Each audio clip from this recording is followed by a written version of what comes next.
General, what are the main threats occupying you now? And in your world, what are they likely to be tomorrow?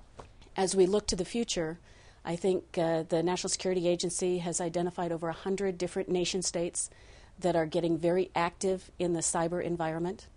You have hacktivists, whether for social reasons or personal aggrandizement reasons, are interested in how they get into other people's business, whether that's governments, whether that's businesses, whether that's personal or political endeavors. And they feel not only a social responsibility, but an empowerment to do so. Right. And then, of course, you have the criminals. Right.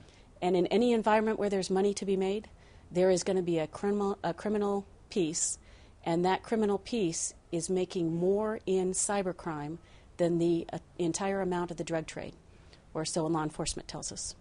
Wow. Now, if you look at those folks that I just mentioned for the future threat, when you take the hacktivists and the nation states and the mafia elements, if you will, the criminal Organized elements, crime, yeah. And then just the normal folks that are fooling around and get into the systems, you create an unholy alliance. And we have seen that unholy alliance unleash itself in environments you would normally see reserved to nation state.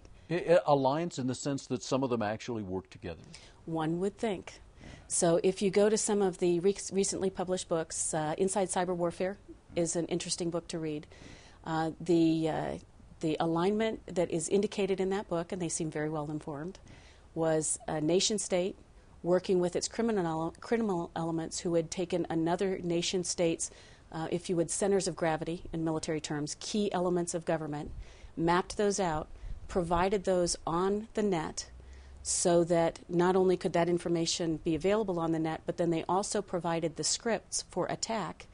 And then the hacktivists, particularly the young folks that were protecting their nation in their mind, took those scripts, became script kiddies, and literally became part of what we saw in Russia and Georgia. Right.